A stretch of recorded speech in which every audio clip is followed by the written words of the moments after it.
Good morning, scholars. Today we're going to continue our way through Pharr's Homeric Greek. Actually, if this were the Tour de France, we'd be beginning a stage or the end of a stage, kind of like the Tourmalet or Alpe d'Huez, where the end of the stage is just, a 6-degree climb. Like the way I got my ass kicked one time trying to climb up to a ski mountain in Vermont. That didn't go very well. However that may be, why do I go on like this? Because we're beginning the verbs in me, the dreaded verbs in me. And I'll say this at the beginning. Some of these you'll be able to learn. Others of them you will never, or I should say positively, they will make you most grateful that you own your copy of Smythe Greek Grammar, because as we see, you only stay on top of these by consulting the paradigms again and again because of the irregularities and seeming oddness of them, even apart from the Homeric variants. However that may be, let's just dive right in bravely. Now, so what are your MIV verbs? Reading Smythe 4:12. The conjugation of MIV verbs differs from that of omega verbs only in the present, the imperfect, and the second aorist active and middle, and rarely in the second perfect. The MIV forms are made by adding the endings directly to the tense stem without any thematic vowel, except in the subjunctive of all verbs and in the optative of verbs ending in nüüμι. Now, so the bottom line here is that you really have to focus on learning the present, the imperfect, and the second aorist active and middle. But outside of that, as we'll see, the subjunctive and the optatives and such are quite easy to recognize. That includes the participles and the infinitives. However that may be, you have two different types of MIV verbs. You have first off what's called the root class. And this class commonly ends in eta, mu, iota, or omega, mu, iota. And it is generated from verbs that have stems in epsilon, alpha, or omicron. The present stem is usually reduplicated. We'll see what that means in a second. But may be the same as the verb stem, which in this case is the root. So we see here the 5 most important MIV verbs of the root class, jumping over to the column on the right. Τίθημι, to place. σήμι, to send or to make to go.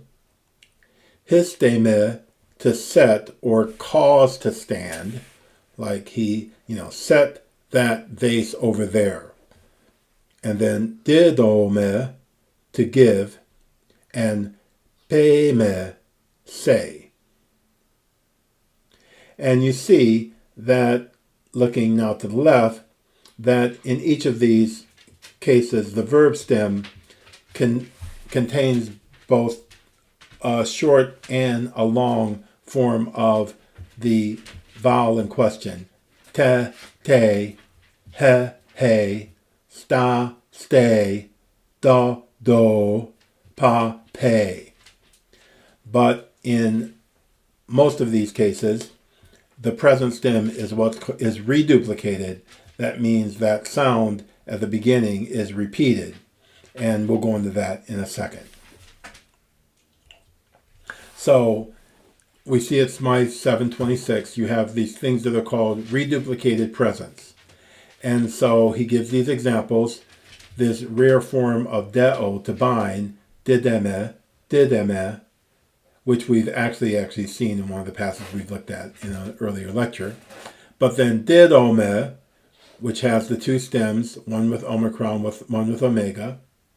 σήμι, to send, which has he and he, ৰীষ্টημι, which is to set, which has sta and ste.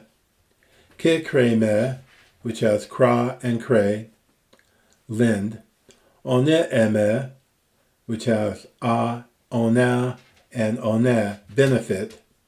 Pimpleme, pla, play, to fill.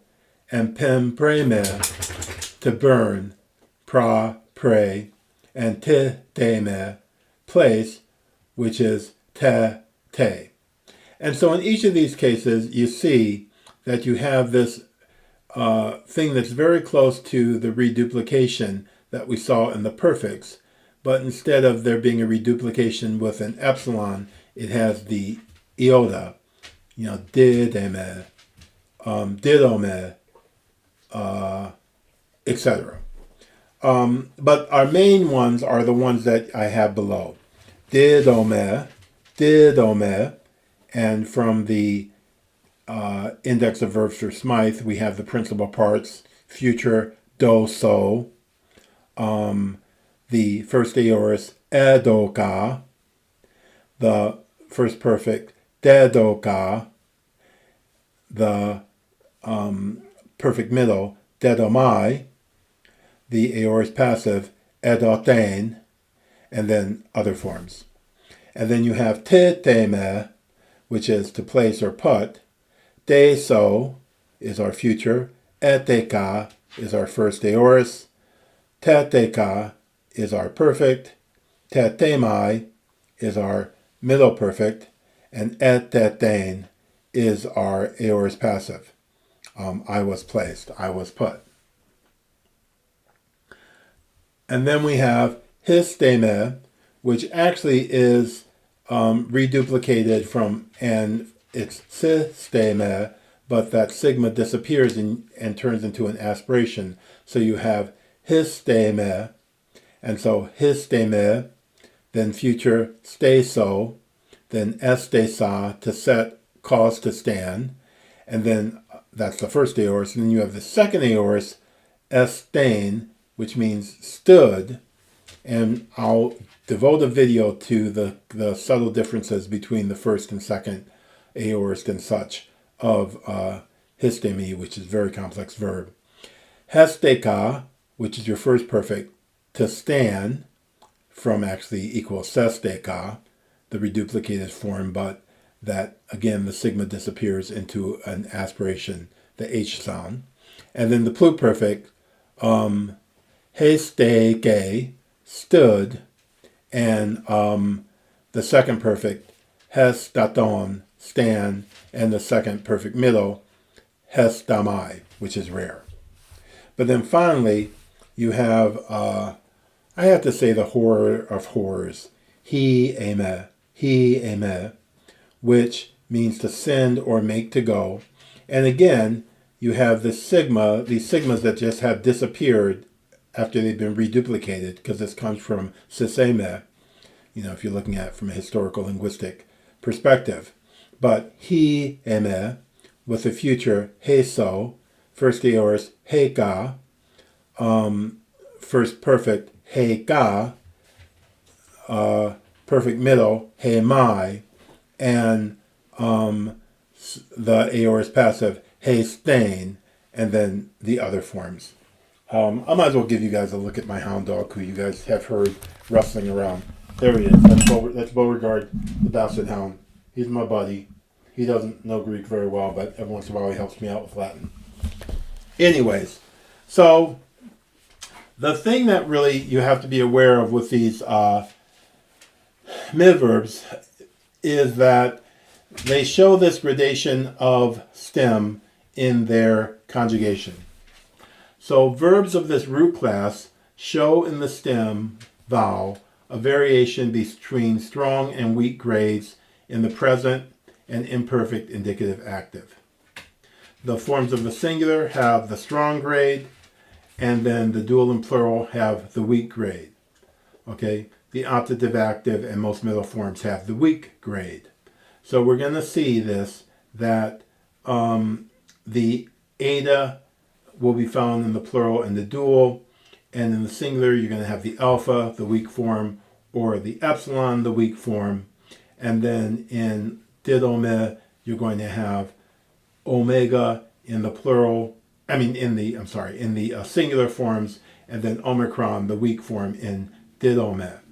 So this is just a general thing to be aware of when you're declining this, that this vowel that occurs right before the ending, remember there's no thematic vowel, but there is the vowel of the verb stem itself, will always have the strong form in the singular and the weak grade, the shortened form of the vowel in the dual and the plural. And you'll see exactly what I'm talking about in a second.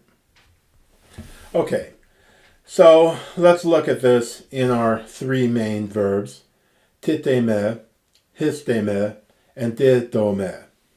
So you see, we look at the endings, and the endings are the same, going all the way through. I put the duals here, but let's just ignore them. So we have mi, then we have the sigma, then we have sigma iota, and those are our singulars, first person, second person, third person. But before them, you have the eta form of the stem, of τίθημι, τίθες, τίθεσαι. And same thing with ἵστημι, ৰীষ্টες, ἱστέσαι. δίδωμι, δίδως, δίδωσαι. So you might just stop right now and write out each of these three forms of each first, second, and third of the singular. Write each of them out 5 times for each verb, just to get them in your head and do a full stop here before you move on to the plurals. Where, with the plurals, you're going to have the short form of the vowel, so τίθε, the epsilon, and then you're just going to have in the first and second person the endings you've already seen, mu, epsilon, nu, men, and tau, epsilon, te, τίθε, men, τίθε, de, hista, men, hista, de, didо, men, didо, de. And in the third plural, you're going to always have this alpha, sigma, iota. And so τίθεασε, ἱστάσε, and there the alpha of the stem and the alpha of the ending have come together. ἱστάσε, so you see that circumflex. And then δίδωασε, δίδωασε. Now, looking at the imperfect of these verbs, you have the same thing going on, but you have the, of course, you're going to have an augment, and in τίθημι, that augment is the epsilon, but in ἱστημι, it's just the lengthening of the iota. And then in δίδωμι, you're going to have the epsilon again. So, ετετέν, ετετές, ετετέ, ετετέμεν, etitete, etitesan. So notice the sigma alpha nu of the third plural. And these endings carry over. So in the imperfect of ৰীষ্টημι, you have ἱστέν, ἱστές, ἱστέ, and then ἱστάμεν, ἱστάτε, ἱστάσαν. And then in the imperfect of δίδωμι, active, you have εδιδούν, εδιδούς, εδιδού. A little odd, but we'll see when we read 746b what's going on here. And then in the plurals, εδιδόμεν, εδιδότε, εδιδωσαν. So remember that third plural has a straightforward sigma alpha nu as the ending, and the plural will have that shortened grade, the omicron. But looking at 476b, you see here, τίθημι, ἱστημι, δίδωμι, and ἵημι show some omega forms in the present and imperfect. That is, they show forms of what the verb would have looked like if it were declined like an omicron verb. But you see that you never see the forms titeo, histeo, didoo, heeo, they do not occur in the first singular. So this doesn't happen in the first singular, but you can kind of explain some of these forms, or, I mean, you know, like I said, I think almost any of these types of systematic explanations when you come to the mid verbs are kind of like placebos. They really don't do you any good. It's just really hard, and you have to consult them again and again, and it's a real difficult task learning these verbs. But nevertheless, these are the way the imperfects get formed of the active. Now, moving to ཌήημι, we have both the present and the imperfect, and you'll see looking at the present, ཌήημι, he ace, but you have these two forms, one eta sigma and one epsilon iota sigma with the circumflex over the iota. And then the third plural, he ace. So it's the endings just like we saw in τίθημι and ṋήστημι, me, sigma, and sigma iota. And then when you move to the plural, you have the shortened form of the grade, the epsilon instead of the eta, he, mn, he, ete, he, ase, he, ase. Moving to the imperfect, you're going to have, of course, the augment, but this is the thing even with the present of ዄήμι. Sometimes that iota is short, sometimes it's long, and homoetic. It just is weird. But in the imperfect, you're always going to have the lengthened iota. He ain, he ace, he a, he mn, he ete, he esan. And do note, for instance, in the second person singular, how the only difference between these two forms is the accent, the present having the circumflex over the second iota, and the imperfect having the acute all the way back.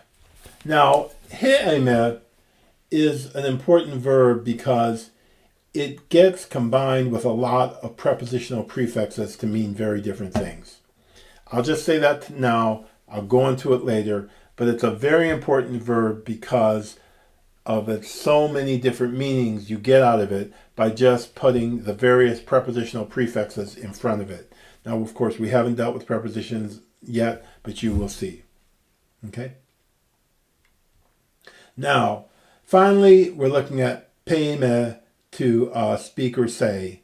And again, it's exactly like we've seen in the present, me, sa, sigma iota, ཌήημι, pace, pace. And then in the plural, the shortened form of the vowel, pamen, pate, paase, paase. And we'll see that some of these forms are enclitic.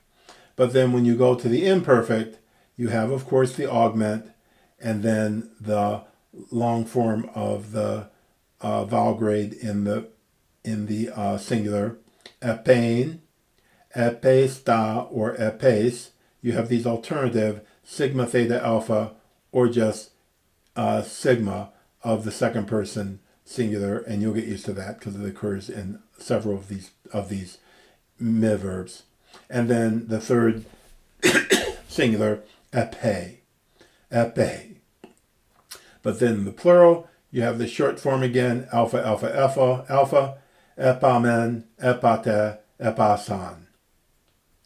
So again, these are epein, epesta, epe, epamen, epate, epasan.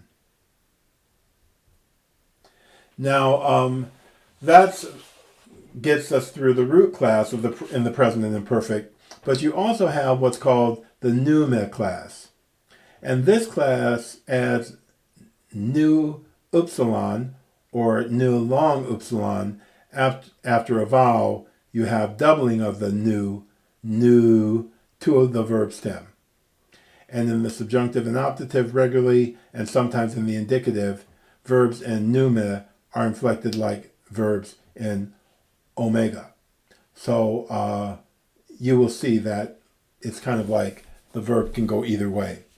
But nevertheless, this little list you hear of these 5 verbs here, these are the most common important ones that you'll actually see. Δείκνῡμι, to show, I show. Ζυγνῡμι, I yoke, like if you were yoking two bulls to a cart. Κεράνουμε, to mix, as if you were drinking with the Greeks and you mix your wine with water. They didn't drink their wine straight. Ρέγνουμε, as if you were breaking a spear. Ρέγνουμε. And then σπαίνουμε, extinguish. That's not that common, but it is representative. And I guess they included it because there you see the doubling up of the new.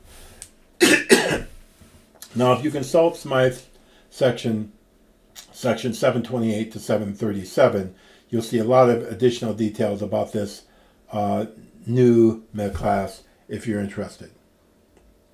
But this nüüμι class, if you learn the endings of the root class, you will just never really have any problems with this nüüμι class. So it's not really something you need to worry about. It's just something you need to be aware of. And we'll see this in a second. Because if we look at the present and imperfect of δείκνῡμι, you'll see that the endings are exactly as they were with τίθημι and ṋήστημι, mi, sigma iota, men, te, and ase. And in both cases, you have the long form of the upsilon in the singular and the short form in the plural. And then you look at the imperfect. You have δείκνουν, δείκνους, the nu and the sigma. Those should remind you of the endings that you saw even in the omega verbs of the imperfect. But then you have δείκνου, just no ending, just the long upsilon. And then you have exactly what you'd expect, men, te, san. δείκνούμεν, δείκνουτε, δείκνουσαν. And so these, like I say, don't really present anywhere near the challenge that the root class does. So you should concentrate on that. Okay, so that's our down and dirty introduction to the mi verbs, both of the root class and of the nüüμι class. And I thought it appropriate to include this picture of the two warriors battling, because this is really your final battle in Greek, is to try to get your arms around these mi verbs. As we'll see, I think we'll have 4 or 5 different lectures trying to work our way through them. And like I said at the beginning, it will just make you very happy that you have the sections of Smythe where they're all collected together around in the 7, like ṋήημι is at 777. You'll be looking through it all the time. I've been studying Greek for 40 years, and I still refer to those pages quite a bit to just make sure I have it firmly in my mind and to try as hard as I can to just keep it together. I don't, after 40 years, have much trouble recognizing but the forms when I come across them, but I could not just produce them off the top of my head like I can easily do with the omega forms.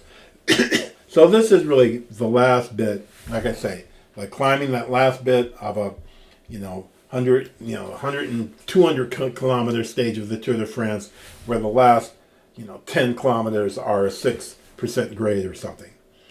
So don't give up. Realize that you've worked hard and you're at the end of it now.